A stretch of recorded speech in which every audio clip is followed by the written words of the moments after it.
Hello guys, welcome to एमर्स classes. Hope आप सब बढ़िया होंगे, ठीक से होंगे, अच्छे से होंगे। मेक श्योर कि आपने चैनल को सब्सक्राइब करके रखा है। जिस किसी ने भी अभी तक चैनल को सब्सक्राइब नहीं किया है, अभी चैनल को सब्सक्राइब कीजिए। जैसा कि आपको मालूम है कि हमने वीकली कैप्सूल सीरीज स्टार्ट की थी और इस सीरीज का कैप्सूल नंबर 1, 2, 3 एंड 4 हमने पिछले 4 कंसेक्यूटिव संडेज को अपलोड की थी। उनका आई बटन ऊपर दिया गया है। इस वीडियो को देखने के बाद उन वीडियोस को भी देख लेना। आज का हमारा कैप्सूल नंबर 5 है। और एक इम्पोर्टेंट बात, इन स्लाइड्स का पीडीएफ डिस्क्रिप्शन में दिया गया है, यानी उनका लिंक, इस पीडीएफ का लिंक डिस्क्रिप्शन में दिया गया है। जो कोई भी चाहता है कि इन स्लाइड्स का पीडीएफ उसके पास होना चाहिए, वीडियो देखने के बाद डिस्क्रिप्शन बॉक्स में जाकर पीडीएफ को डाउनलोड कर लेना है। आज का हमारा कैप्सूल है क्या, कैप्सूल नंबर 5 है क्या, why ozone gets depleted over Antarctica not over any other continent. बहुत इंपॉर्टेंट कैप्सूल है। बहुत सारे स्टूडेंट्स ने मुझसे ये क्वेश्चन पूछा है। आपके जहन में भी ऐसा ये क्वेश्चन आया होगा शायद, कि ओजोन जो होता है ये एंटार्क्टिका में ही डिप्लीट क्यों हुआ, यानी ओजोन की डिप्लीशन एंटार्क्टिका में क्यों हुई, बाकी कंटिनेंटों में क्यों नहीं हुआ। एक बात बताइए मुझे आप, जो ओजोन डिप्लीशन है, ओजोन डिप्लीशन का रीज़न क्या है? इसका रीज़न है एयर पोल्यूशन। ठीक है, एयर पोल्यूशन की वजह से ही ओजोन डिप्लीट हुआ। ये एयर पोल्यूशन होता क्यों है, कैसे है? एयर पोल्यूशन होता कैसे है? व्हीकल्स प्रोड्यूस करते हैं कुछ केमिकल्स, कुछ गैसेस, इंडस्ट्रीज प्रोड्यूस करते हैं गैसेस एटसेट्रा। ठीक है, बहुत सारे प्रोसेसेस जो इंसान करते हैं उनसे एयर पोल्यूट होता है। आप मुझे ये बताइए कि एयर पोल्यूशन होगा कहाँ, किन कॉन्टिनेंट्स में होगा? लाइक एशिया में होगा, यूरोप में होगा, एटसेट्रा। जो भी अंटार्कटिका के बगैर बाकी सारी कॉन्टिनेंट्स है जहाँ पर पॉपुलेशन एग्जिस्ट करती है, जहाँ पर लोग रहते हैं, वही लोग एयर को पोल्यूट कर रहे हैं। तो फिर सवाल ये बनता है कि अगर पोल्यूशन इन कॉन्टिनेंट्स में हुआ, एशिया में, यूरोप में, बाकी कॉन्टिनेंट्स में, तो ओजोन का डिप्लीशन अंटार्कटिका में क्यों हुआ? एज यू नो, अंटार्कटिका में पॉपुलेशन नहीं है, अंटार्कटिका में लोग नहीं रहते हैं क्योंकि वहाँ पर बहुत सर्दी रहती है। ठीक है, वहाँ पर ओजोन का डिप्लीशन क्यों हुआ? वहाँ तो पोल्यूशन ही नहीं हुआ। इसी सवाल का जवाब हम इस कैप्सूल में जानेंगे। ठीक है, और एक इम्पॉर्टेंट बात, इस वीडियो में मैं mechanism of ozone depletion discuss नहीं करूंगा, क्योंकि अगर मैं ये डिस्कस करने बैठ गया कि ओजोन डिप्लीशन होता कैसा है, वो अलग टॉपिक है। वो आप मुझे उम्मीद है कि आपको ये अच्छी तरह मालूम होगा कि ओजोन डिप्लीशन होता कैसा है। अगर मैं ये भी डिस्कस करने बैठ गया तो वीडियो बहुत लंबा हो जाएगा। ठीक है, कुछ इम्पोर्टेंट पॉइंट्स जो आपको एक्चुअल टॉपिक स्टार्ट करने से पहले पता होने चाहिए, यानी कुछ बेसिक पॉइंट्स जो आपको पता होंगे, मैं रिमाइंड कराता हूँ। ये बात आपको पता होगी कि ओजोन लेयर स्ट्रेटोस्फीयर में प्रेजेंट है, यानी जो हमारा एटमॉस्फेयर है, इस एटमॉस्फेयर में बहुत सारी लेयर्स है। उन्हीं लेयर में एक लेयर है स्ट्रेटोस्फीयर। उसी स्ट्रेटोस्फीयर में क्या प्रेजेंट है? Ozone layer. पहली बात। दूसरा पॉइंट, ओजोन होल का मतलब क्या है? इस तरह हम ये नहीं कहेंगे कि ये ओजोन होल है, मतलब ओजोन लेयर में कोई होल हो गया है, इसको हम ओजोन होल कहेंगे। ऐसा कुछ नहीं है। Ozone hole means thinning of ozone layer, यानी जो ये ओजोन लेयर है स्ट्रेटोस्फीयर में प्रेजेंट है, ओजोन लेयर, इसकी थिकनेस कम हो रही है, यानी ये थिन होती जा रही है। उसी को हम ओजोन होल कहते हैं। और एक इम्पॉर्टेंट बात जो आपको पता होगा, नॉर्मल क्लाउड्स जो होते हैं वो ट्रोपोस्फीयर में बनते हैं। जैसे कि मैंने कहा कि एटमॉस्फेयर में बहुत सारे स्फीयर्स है, बहुत सारे हिस्से हैं, उनमें से ट्रोपोस्फीयर में यानी स्ट्रेटोस्फीयर में ओजोन लेयर प्रेजेंट है। जो क्लाउड्स होते हैं, जब बारिश पड़ती है क्लाउड्स से ही वो मतलब क्लाउड्स की ही कंडेंसेशन होती है, वो क्लाउड्स बनते किस स्फीयर में है? ट्रोपोस्फीयर में। आपको ये बात याद रखनी है कि क्लाउड्स ट्रोपोस्फीयर में बनते हैं, यानी बारिश ट्रोपोस्फीयर से ही नीचे गिरती है। ये आपको बात याद रखनी है। और एक बात ये भी याद रखनी है कि नॉर्मल क्लाउड्स हर किसी मतलब थ्रू आउट द ग्लोब हर किसी कंटिनेंट में ट्रोपोस्फीयर में ही बनते हैं। और एक इम्पोर्टेंट बात, normal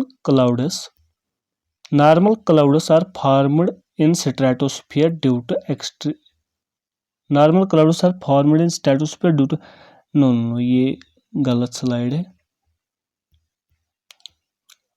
मैं यहाँ पर आपको दिखाता हूँ लेयर्स ऑफ एटमॉस्फेयर। थोड़ा जूम कर लेते हैं।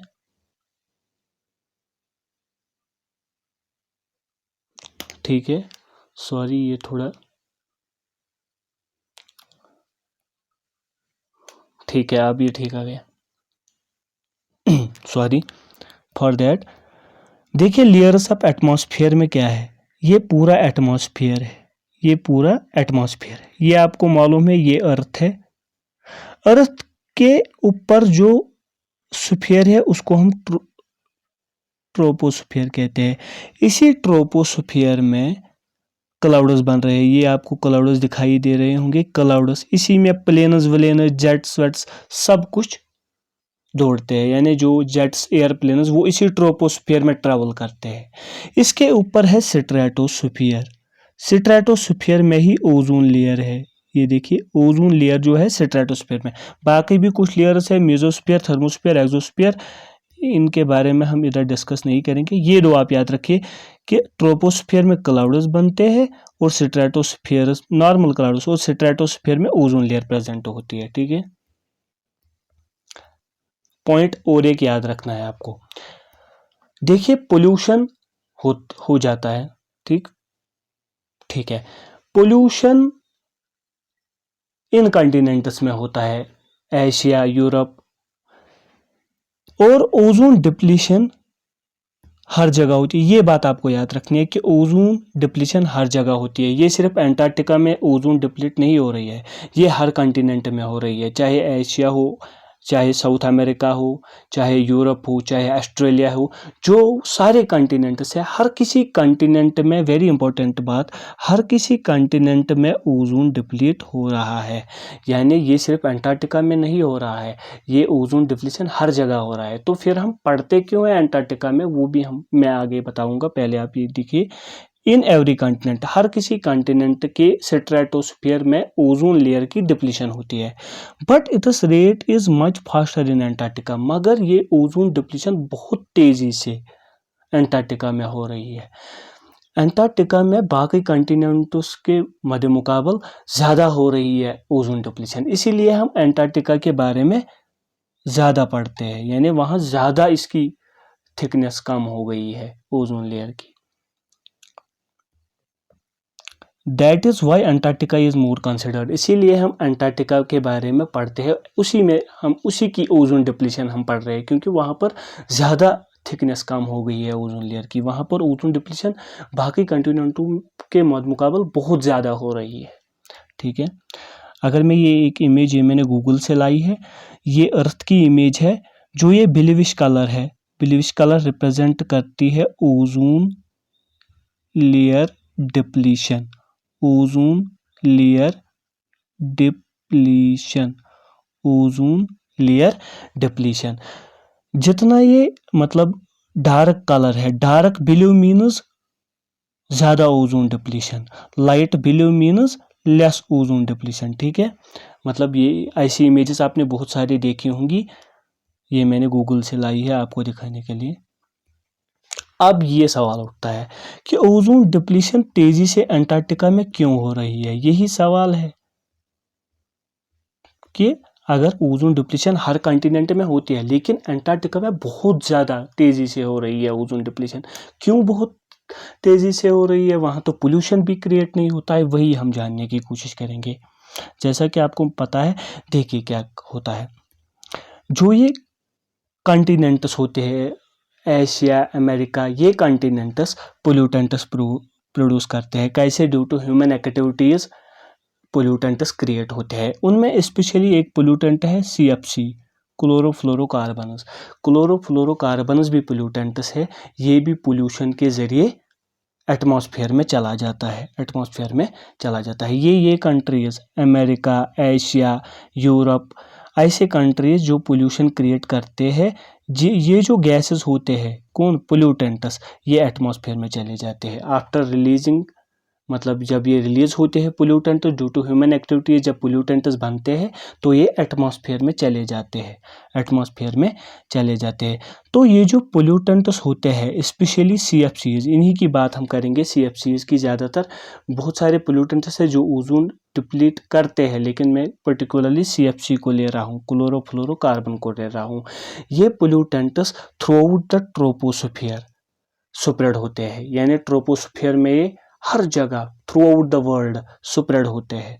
फिर वो स्ट्रेटोस्फीयर में चले जाते हैं। जैसे कि मैंने पिछले डायग्राम दिखाई थी आपको, इस तरह ट्रोपोस्फीयर है, ये ट्रोपोस्फीयर है, ये स्ट्रेटोस्फीयर है। पहले ये गैस पूरी तरह ट्रोपोस्फीयर में फैल जाते हैं, ये पोल्यूटेंट्स। फिर ये पोल्यूटेंट्स स्ट्रेटोस्फीयर में भी चले जाते हैं और फैल जाते हैं। ठीक है। ओवर एवरी कंटिनेंट, यानी इस ट्रोपोस्फीयर के पूरी ट्रोपोस्फीयर लेयर में ये फैल जाते हैं, यानी चाहे एशिया हो, अमेरिका हो, अंटार्कटिका हो, through out the world stratosphere में ये पोल्यूटेंट्स फैल जाते हैं।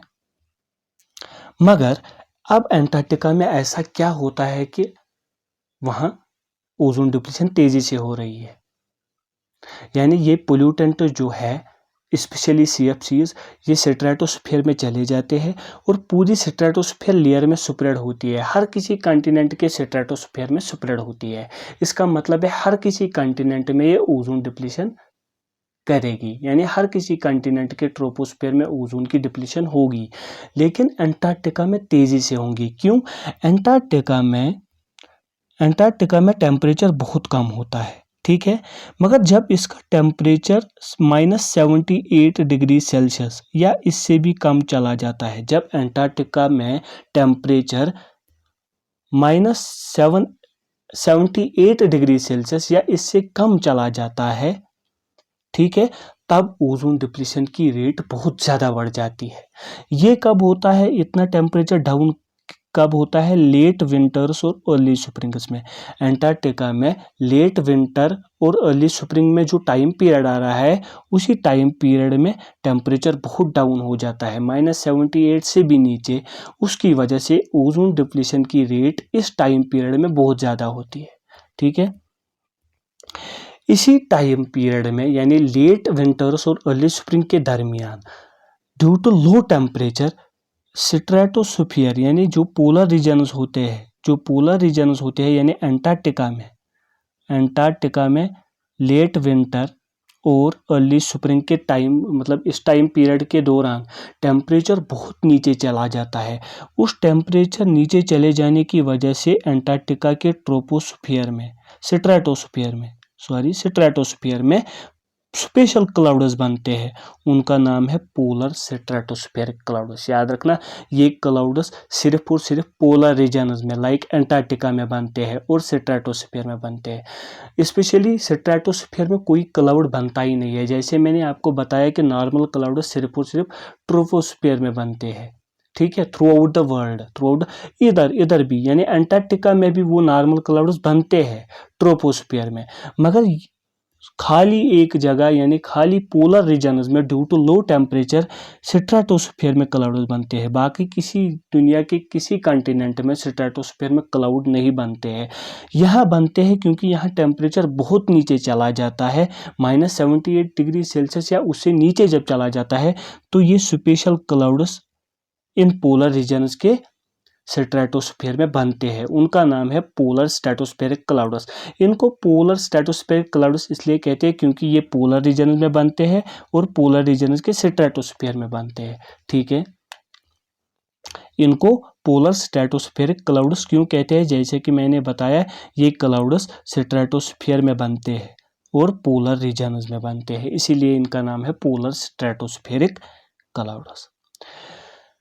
और ये मैंने आपको बताया कि polar stratospheric clouds not formed everywhere in stratosphere, यानी स्ट्रेटोस्फीयर में किसी जगह पर कोई क्लाउड नहीं बनता है, सिर्फ पोलर रीजन्स में स्ट्रेटोस्फीयर में पोलर स्ट्रेटोस्फेरिक क्लाउड्स बनते हैं। क्यों बनते हैं? क्योंकि यहाँ पर टेम्परेचर बहुत डाउन हो जाता है।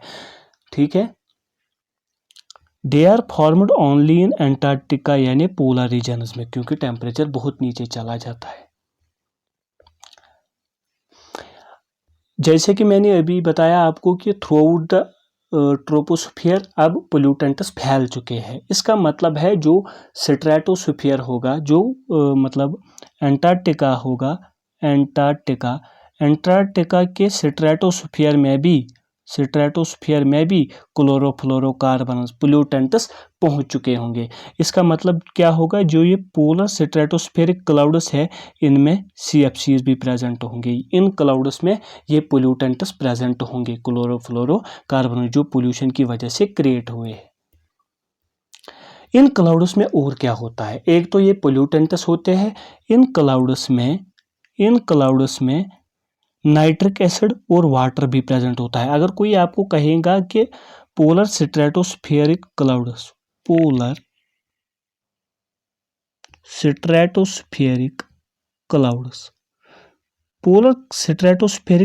में होता क्या क्या है? जैसे कि आपको मालूम है जो नॉर्मल क्लाउड्स होते हैं, जो हर जगह बनते हैं, उनमें वाटर वेपर्स, डस्ट पार्टिकल्स और गैसेस होते हैं। इसी तरह पोलर स्ट्रेटोस्फेरिक क्लाउड्स में नाइट्रिक एसिड होता है। याद रखना है आपको, नाइट्रिक एसिड होता है और पानी होता है और डस्ट पार्टिकल्स भी होंगे और पोल्यूटेंट्स भी होंगे। लेकिन मेनली क्या क्या प्रेजेंट होता है पोलर स्ट्रेटोस्फेरिक क्लाउड्स में?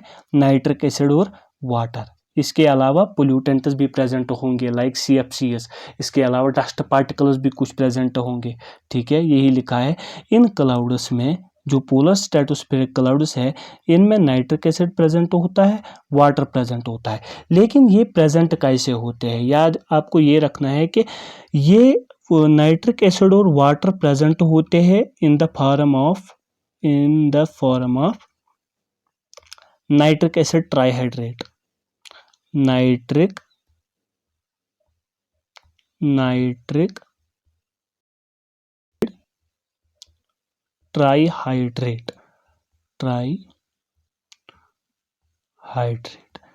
नाइट्रिक एसिड ट्राइहाइड्रेट, यानी इसमें हर कोई नाइट्रिक एसिड मॉलिक्यूल जो होता है उसके इर्द गिर्द 3 वाटर मॉलिक्यूल्स रहते हैं। इस स्ट्रक्चर को हम कहते हैं नाइट्रिक एसिड ट्राइहाइड्रेट। यानी जो ये नाइट्रिक एसिड और वाटर मॉलिक्यूल्स है वो इस तरह प्रेजेंट रहते हैं इस क्लाउड्स में। यानी हर किसी नाइट्रिक एसिड मॉलिक्यूल को 3 वाटर मॉलिक्यूल्स सराउंड करते हैं। इस पूरे स्ट्रक्चर को हम बोलते हैं नाइट्रिक एसिड ट्राइहाइड्रेट। ठीक है, ये नाइट्रिक एसिड और water molecules in the form of nitric acid trihydrate present रहते हैं। अगर आपको कोई कहेगा कि जो पोलर स्ट्रेटोस्फेरिक क्लाउड्स है उनमें प्रेजेंट क्या होता है, आप ये भी कह सकते हैं कि नाइट्रिक एसिड ट्राइहाइड्रेट उसमें प्रेजेंट होता है। इसमें नाइट्रिक एसिड और वाटर मॉलिक्यूल्स प्रेजेंट होते हैं। हर किसी नाइट्रिक एसिड मॉलिक्यूल को 3 वाटर मॉलिक्यूल्स सराउंड करते हैं। ठीक है, यहाँ लिखा भी है, each molecule of nitric acid is surrounded by 3 water molecule in nitric acid trihydrate. ठीक है, ये मैंने इमेज लाई है। इसी तरह दिखते हैं ये पोलर स्ट्रेटोस्फेरिक क्लाउड्स। किस तरह? ये जो कलर्ड है, ये कलर्ड क्यों है इस पर आपको गौर नहीं करना है। ये क्लाउड्स क्यों है, ये क्लाउड्स कलर्ड क्यों है? क्योंकि इसका अलग कंसेप्ट है। ये clouds coloured due to reflection होते हैं, क्योंकि ये अबोव द हॉरिजन, बहुत मल्टीपल कंसेप्ट है, ये लेंथी वीडियो बन जाएगी। आपको ये याद रखना है कि ये जो क्लाउड्स आपको दिख रहे हैं कलर्ड, ये भी गूगल से इमेज मैंने गूगल से लाई है। यही से इमेज किसकी है? PSCs, polar stratospheric clouds. इसी तरह दिखते हैं, कलर ड्यू टू रिफ्लेक्शन होता है। These clouds are responsible for ozone depletion. यही clouds ozone depletion in Antarctica cause कराते हैं। ओजोन डिप्लीशन काज कराते भी है। और इसकी इनके मतलब जो ओजोन डिप्लीशन रेट है, ओजोन डिप्लीशन रेट है, उसको ये ड्रास्टिकली इंक्रीज करते हैं, यानी रेट को बहुत ज़्यादा बढ़ाती है। यानी यही क्लाउड्स, पोलर स्ट्रेटोस्फेरिक क्लाउड्स की ही वजह से ओजोन डिप्लीशन बहुत तेज़ी से हो रही है अंटार्कटिका में। यानी पहली बात, अंटार्कटिका में ही ओजोन डिप्लीशन तेज़ी से क्यों हो रही है? क्योंकि वहाँ पर पोलर स्ट्रेटोस्फेरिक क्लाउड्स बनते हैं, वही ओजोन डिप्लीशन रेट को बहुत ज़्यादा तेज़ी से बढ़ाते हैं। कैसे बढ़ाते हैं वो हम आगे डिस्कस करेंगे। लेकिन अगर आपको कहेगा कोई कि ये पोलर स्ट्रेटोस्फेरिक क्लाउड्स बाकी कॉन्टिनेंट्स में क्यों नहीं बनते हैं, क्योंकि बाकी कॉन्टिनेंट्स में टेम्परेचर -78 डिग्री सेल्सियस तक नहीं पहुंच जाता है। वाहिद एक मतलब खाली एक ये है कॉन्टिनेंट अंटार्कटिका, जहां -78 भी चला जाता है टेम्परेचर, उससे ज़्यादा नीचे भी। उसकी वजह से ये क्लाउड्स वहाँ पर बनते हैं, इसीलिए वहाँ पर ये क्लाउड्स बनते हैं, वहाँ पर ओजोन डिप्लीशन की रेट भी ज़्यादा होती है इन्हीं क्लाउड्स की वजह से। ये कैसे रेट को बढ़ाते हैं वही हम डिस्कस करेंगे। कैसे मतलब ये ओजोन डिप्लीशन को की रेट को कैसे बढ़ाते हैं ये क्लाउड्स। आपने ये रिएक्शन पढ़ी होगी, पहले मैं आपको ये दिखाता हूँ। मैंने कहा था कि मैं ओजोन डिप्लीशन की मतलब का मैकेनिज्म नहीं करूँगा, लेकिन थोड़ा बहुत बताता हूँ मैं आपको। जो ये यूवी रेज सन से आते हैं, ये ओटो मॉलिक्यूल्स को नेसेंट 2 ऑक्सीजन में तोड़ती है। फिर एक ऑक्सीजन मॉलिक्यूल एक नेसेंट ऑक्सीजन मॉलिक्यूल से मिलता है, इसी यूवी रे की मदद से बनाता है ओजोन। ये दो रिएक्शंस ओजोन फॉर्मेशन की है, ठीक है। Ozone is formed. वो यूवी रेज, आपको ये बात याद रखनी है कि ओजोन फॉर्मेशन में भी यूवी रेज का रोल होता है और ओजोन को तोड़ने में भी। ओजोन डिप्लीशन में भी यूवी रेज इन्वॉल्व होती है, ओजोन फॉर्मेशन में भी यूवी रेज का हाथ होता है, ठीक है। यूवी रेज बनाती भी है ओजोन लेयर को, और in the presence of pollutants ये ओजोन लेयर को डिप्लीट भी करते हैं, ठीक है। बन गई ओजोन। अब कभी क्या होता है, ड्यू टू पोल्यूशन ये क्लोरोफ्लोरोकार्बन जो होते हैं ये स्ट्रेटोस्फीयर में चली जाती है। ये यूवी रेज अब इनको भी ब्रेक करती है, इनसे क्लोरीन रेडिकल निकालती है और बाकी 2 रेडिकल्स में तोड़ती है। इसको CF2Cl2 को CF2Cl में तोड़ती है और एक क्लोरीन फ्री रेडिकल में तोड़ती है। यही क्लोरीन फ्री रेडिकल खतरनाक चीज़ है। जितने ज़्यादा क्लोरीन फ्री रेडिकल्स होगी उतनी ज़्यादा डिप्लीशन होगी। बन गई है, ठीक है। अब यही chlorine free radical ozone layer को अटैक करती है और ClO रेडिकल और ऑक्सीजन गैस बनाती है। इसका मतलब क्या है कि एक ओजोन मॉलिक्यूल टूट गया, एक ओजोन मॉलिक्यूल टूट गया, वहाँ से ClO रेडिकल बन गया और ऑक्सीजन गैस बन गई, ठीक है। अब जो ये ClO रेडिकल ये नेसेंट ऑक्सीजन से मिलकर Cl रेडिकल और एक बनाता है और O2 बनाता है। ये रेडिकल भी इस रिएक्शन में फिर पार्ट लेता है, फिर से इसको डिग्रेड करता है ओजोन को, ठीक है। ये प्रोसेस कंटिन्यूअसली चलती है। ये रिएक्शन जो है ये ओजोन डिप्लीशन की रिएक्शन है, ओजोन डिप्लीशन की रिएक्शन है, ठीक है। यानी ये जो रिएक्शंस हो रही है, ये रिएक्शंस ओजोन डिप्लीशन रिएक्शंस, इन्हीं को सरफेस एरिया प्रोवाइड करती है ये क्लाउड्स। यानी इन्हीं क्लाउड्स, ये क्लाउड्स इन रिएक्शंस के लिए सरफेस एरिया प्रोवाइड करती है। यानी इन्हीं क्लाउड्स पर ये रिएक्शन ज़्यादा तेज़ी से होती है, ठीक है। यही लिखा है यहाँ पर, These clouds provide surface area for the action of chlorine free radicals to initiate the ozone depletion process। यानी यही क्लाउड्स क्लोरीन फ्री रेडिकल्स को जगह देती है, क्या देती है, जगह देती है, ताकि वो ओजोन को डिप्लीट कर सके। इसीलिए ये क्लाउड्स मतलब इसकी रेट बहुत ज़्यादा बढ़ाती है, यानी ये सरफेस एरिया प्रोवाइड करती है ओजोन डिप्लीशन प्रोसेस के लिए।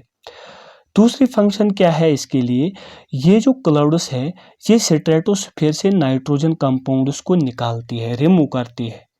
उसकी वजह से जो ये ओजोन डिप्लीशन की प्रोसेस है ये बहुत तेज़ी से होती है, क्योंकि अगर नाइट्रोजन के कंपाउंड्स स्ट्रेटोस्फीयर में प्रेजेंट रहेंगे तो वो इस रिएक्शन में इंटरफेयर करते हैं। तो ये क्या होते हैं, ये जो नाइट्रोजन कंपाउंड्स है जो स्ट्रेटोस्फीयर में प्रेजेंट होते हैं, ये क्या करते हैं, ये ओजोन डिप्लीशन की रिएक्शन में इंटरफेयर करते हैं। ये क्लाउड्स और भी एक काम करती है, ये नाइट्रोजन कंपाउंड्स को स्ट्रेटोस्फीयर से रिमूव करती है।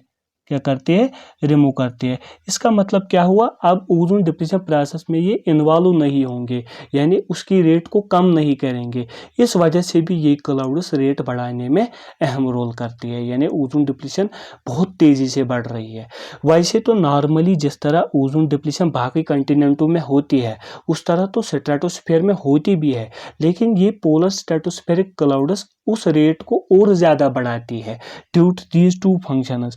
एक तो ये काम करती है नाइट्रोजन कंपाउंड्स को रिमूव करती है ताकि वो इंटरफेयर ना करे ओजोन डिप्लीशन में।